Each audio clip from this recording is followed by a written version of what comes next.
Salut la compagnie, on se retrouve aujourd'hui pour parler du quatrième épisode de Gen V, le spin-off de The Boys, au cas où vous seriez passé à côté, qui est vraiment dans la continuité de celui-là, parce que il y a du cul, il y a du trash, il y a du sang, de l'hémoglobine, tout ce que vous voulez, et il y a des organisations qui sont des gros enfoirés qui veulent faire porter le chapeau à des gens innocents, tout ça pour continuer leurs méfaits.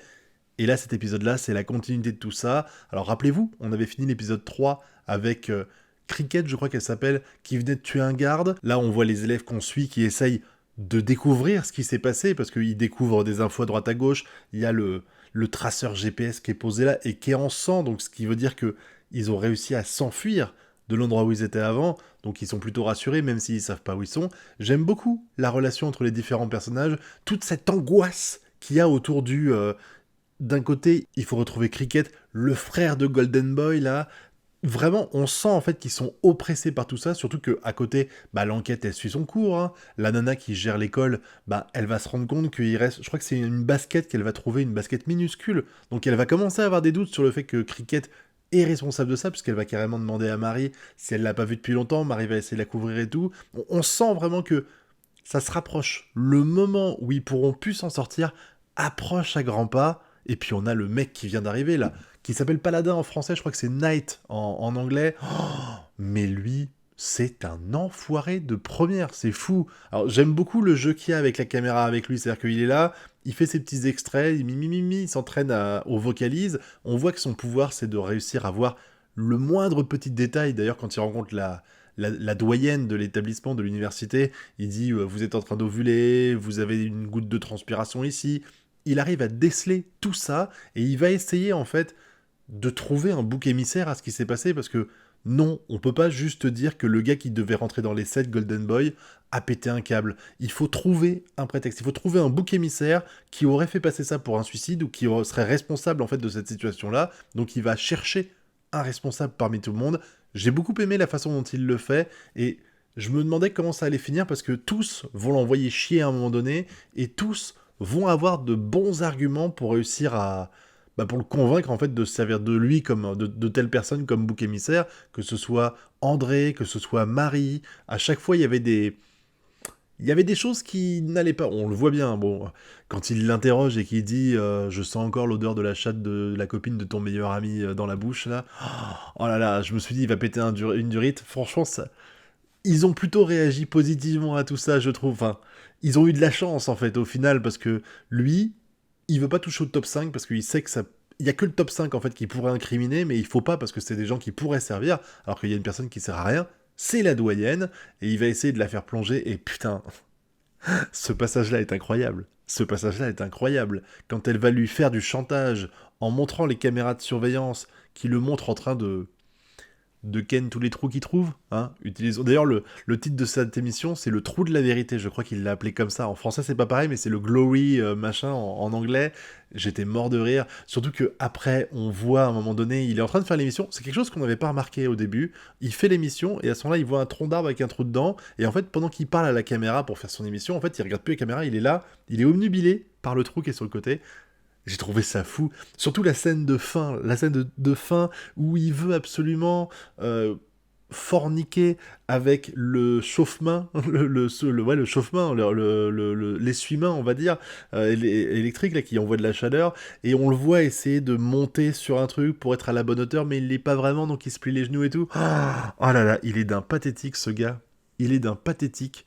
Et il s'est mérité ça serait mérité qu'on lui balance tout, parce que comment il parle aux gens. Oh, quand il parle à la copine de Golden Boy, là, parce elle est nerveuse, elle est triste, quand même, c'est son mec qui est mort. Elle est là à tripoter son gant et il dit arrête ça, Poufias, ou je te coupe la main, un truc comme ça.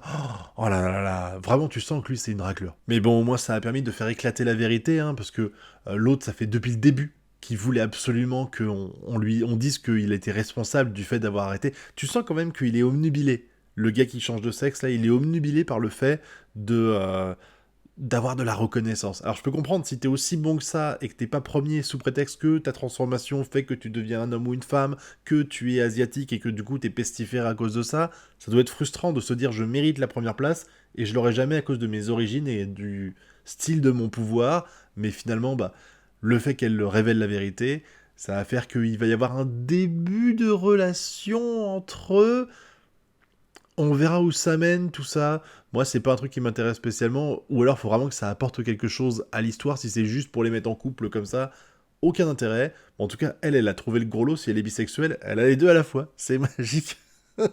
Ça me fait trop marrer. Je me suis dit à un moment donné, est-ce qu'on les verra en mode femme, toutes les deux s'embrasser? Parce que pour l'instant, à chaque fois que ça a dû arriver, le peu de fois où ça a dû arriver, à chaque fois, elle basculait, pam, de femme à homme. Par contre, on voit que Sam, là, je crois que c'est Sam, le frère de Golden Boy, oh là là, il en tient une couche quand même. Hein. Alors, ils ont dit que son pouvoir était encore plus puissant que celui de Golden Boy, donc j'ai hâte de voir ça. Mais lui, là, quand il est dans la salle d'arcade et que malheureusement, Cricket elle est obligée de lui dire la vérité sur le fait que Golden Boy est mort, elle lui avait pas dit au début, je pense qu'elle avait un petit peu peur de sa réaction. Il fallait qu'il soit en lieu sûr avant que ça sorte. Et là, il a tout un délire avec des marionnettes. Je me rappelle dans le trailer, on avait vu les fameuses marionnettes et je me suis dit, mais c'est quoi ce délire? Et maintenant, on sait d'où ça vient. C'est la folie qui est en train d'atteindre Sam. Normal en même temps, vu ce qu'il a vécu, vu ce qu'il doit vivre depuis des années d'ailleurs là-bas dans la forêt. Je peux comprendre que ça allait un peu chambouler au point qu'il soit devenu un petit peu toc-toc dans sa tête. Ça m'a un tout petit peu, je dis bien un tout petit peu, rappelé ce qui se passe dans la saison 3 avec Black Noir. Même si c'est pas le même délire, je préfère celui de Black Noir, il est plus rigolo, il est plus beau en tout cas que les marionnettes cheloues. Je pense qu'on aura l'occasion de revoir les marionnettes, surtout dans des moments trash, vous savez, pour atténuer le côté trash, voir des... Genre, il va arracher une tête d'une poupée, on comprendra qu'il arrachera la tête d'un humain, mais que lui, il voit une poupée à la place. Je pense qu'il y aura tout un délire comme ça, mais en tout cas, là, il part pour arrêter le médecin qui est visiblement responsable de sa situation, et Yves, enfin, de sa situation, pas que lui, mais voilà. Et ce qui est rigolo, c'est que... Enfin, ce qui est rigolo. Ce que je me dis, c'est que là, ils vont être cramés maintenant.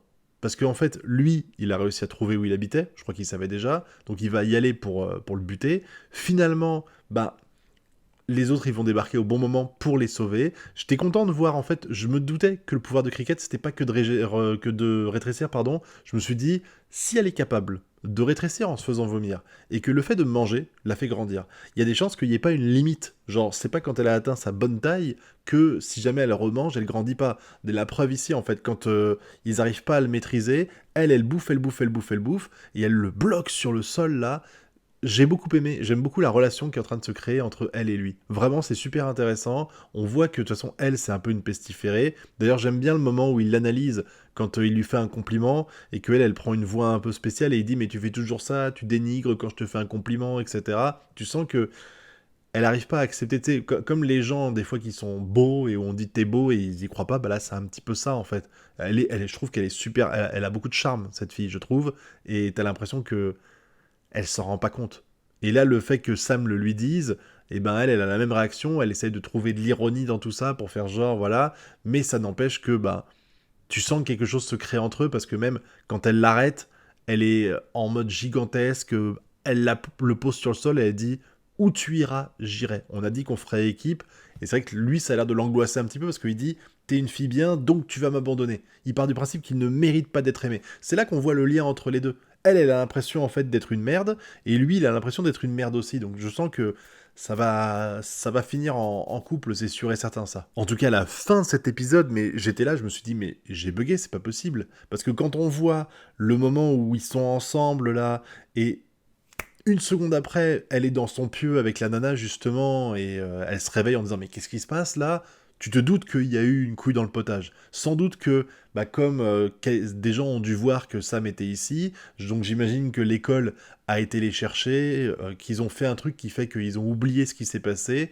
Là, ils vont se réveiller en mode merde, il s'est passé quoi? Peut-être que Cricket sera plus là, peut-être que sans doute Sam, lui, sera arrêté. Mais maintenant, ça veut dire que l'école va être au courant, parce que même si c'est pas l'école qui est responsable de leur amnésie et du retour à l'école, on peut dire le docteur, là, il va forcément en parler avec la doyenne.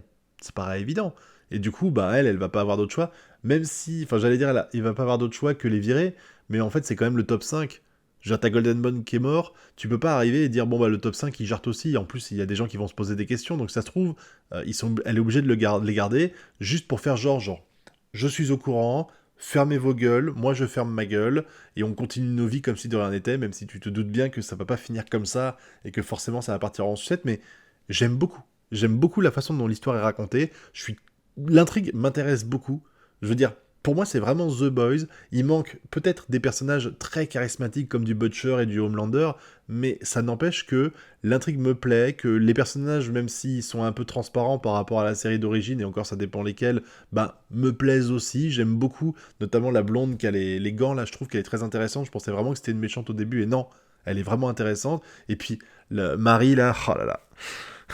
Quand elle va voir le mec, là, le médium, on peut dire, pour il lui dise où est sa copine et qu'il va essayer de coucher avec elle, et qu'à ce moment-là, en fait, elle va faire affluer le sang dans son pénis et il va. Oh, j'avais mal pour lui! J'avais mal pour lui! Oh, j'avais mal pour lui! Oh là là! En tout cas, j'attends le prochain épisode avec impatience, mais vraiment, j'ai kiffé celui-là encore une fois. J'ai pas vu les 45-50 minutes passer, c'était vraiment incroyable, encore une fois, vraiment. The Boys accouche même de spin-off très réussi et très intéressant. Dites-moi ce que vous en avez pensé dans la zone commentaire, hein. Et puis n'oubliez pas le pouce bleu, l'abonnement et le partage. Quant à nous, on se retrouve bientôt pour de prochaines vidéos. Tchuss!